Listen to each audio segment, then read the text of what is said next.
that Christians were targeted in the Nashville school shooting? Do you believe that Christians were targeted? I have no idea. Josh Foley believes they were. What do you say to that? Well, I probably don't then. Probably don't. No.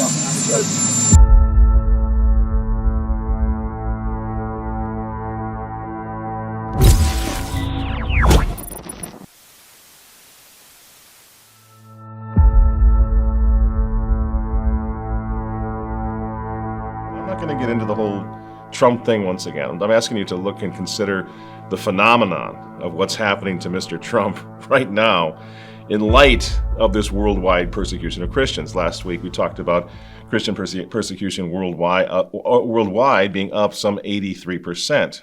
The last report published by the Open Doors NGO on Christian persecution around the world shows concerning numbers. It shows that 2021 concluded with some of the worst statistics registered to date. Other entities like Observatory, which measures discrimination against Christians in Europe, are asking that this situation be taken seriously. They report that Christians are those who face the most religious persecution. If you take the total number of people being persecuted because of their belief, 82% are Christians. So the first question, why does the mob, why do they hate Donald Trump so much? And we'll get to the second question in a moment. Why does the mob hate Donald Trump? To me, it seems pretty obvious. They don't know why. Did you ever think about that? When you ask people at work or friends or whatever, those cousins who are on the other side of the aisle, political aisle, why do you hate this guy so much? The tweets? Really? So 2 years into the next administration, you're still trying to take this guy down? Why? Just tell us. In your minds, why is he worthy of such loathing and contempt? Because the irrational hatred of a guy like Donald Trump, I think, is very appropriate to the lack of rational thinking that's going on worldwide. They don't know why they hate Donald Trump. Somebody told them to hate Donald Trump, right? Just like somebody told us to be afraid of COVID. Somebody told us to get the shots. Now somebody tells us climate change, we're all going to burn up. Somebody's telling us to be careful of AI, because that's the next thing that's going to destroy your life, right? And they just keep buying it. And the funny thing is, the folks on the left, they think of themselves as so enlightened, such original thinkers, but have they ever had an original thought? This one should be easy. Why do you hate Donald Trump? They don't know because they actually haven't thought it through. So we have people in very high positions of power in media and politics, government, entertainment, that actually haven't thought this through, which is pretty frightening, given the level of contempt that they have for the guy and for those who follow him. They just don't know why they hate him. The least stupid among them, they think that they've worked it out. They think it's because Donald Trump is on our side, and they hate us. They hate Christian America because, well, Christians still talk about self-control, following a moral code that demands self-control. They don't like self-control. They don't think it's possible, so they hate us for even trying. Okay, well, at least it's a reason.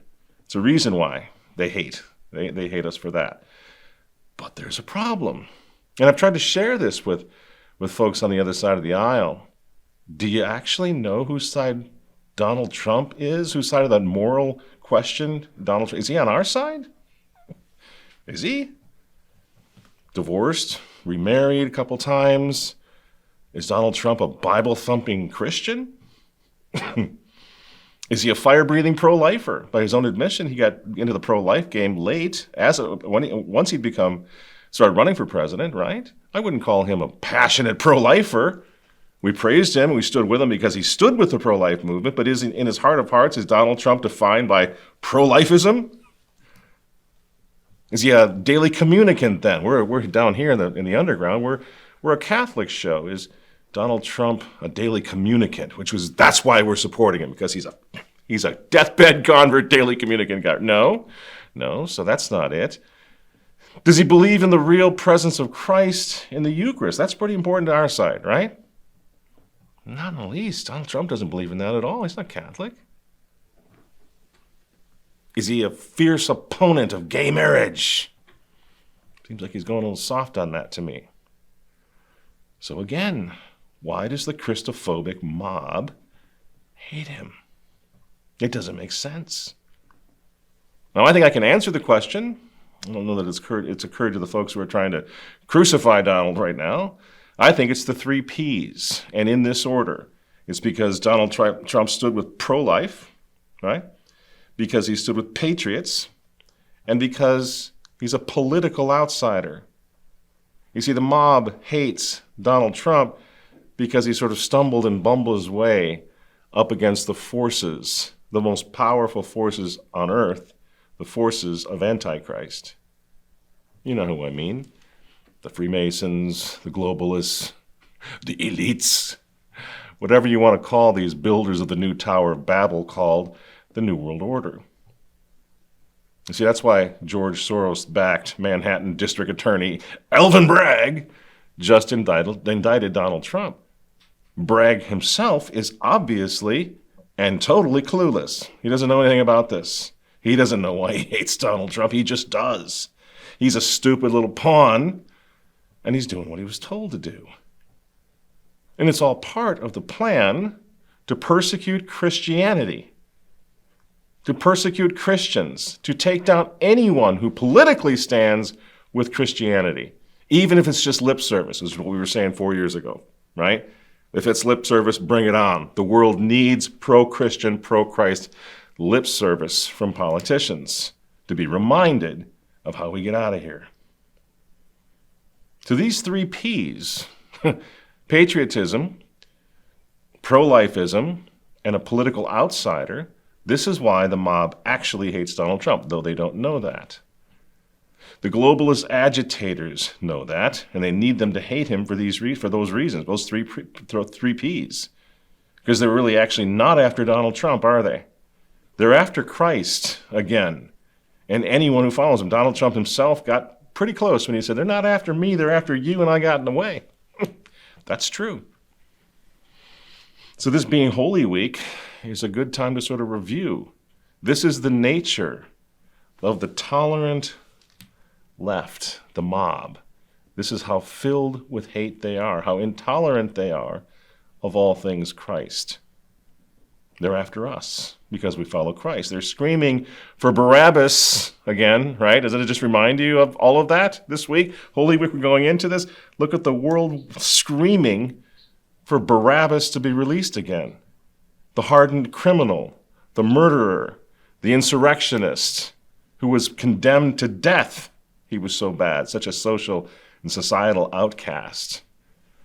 Barabbas today is the chaos, right? That's what we want. Give us Barabbas. Give us the chaos. The chaos that will stand in the place of Jesus Christ, who they want to crucify. Crucify Christ. Give us Barabbas. That's how it was 2,000 years ago. That should sound familiar. Because today, it's crucify Christians. Give us chaos. We're at war with everything to do with God, aren't they? The society in which we live.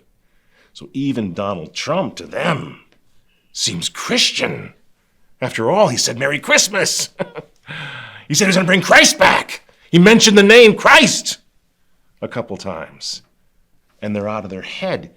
Irrational, fear, terror, destroy him. Because the globalist agitators hate Christ that much. Don't you dare ever mention Jesus Christ and expect to rise up again in the world of politics as they build this new world order. So they commute the sentences of violent criminals, don't they? They're letting them all out into our society. They open up the borders, don't they? While they let Christian patriots rot in prisons without due process. You're following that, right? Because it's happening right now in the land of the free and home of the brave. Hunt down those pro-lifers because they're domestic terrorists. But promote the child predators in classrooms as heroes, in classrooms and in libraries as heroes.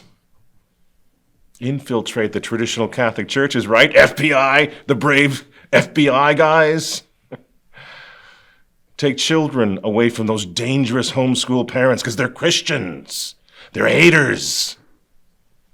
And then let homosexual couples adopt children. You see? Beautiful case in point. Just last week. The whole world's talking about it. A mentally unstable trans person. I'm still not sure what gender that person is. I don't think anybody really knows.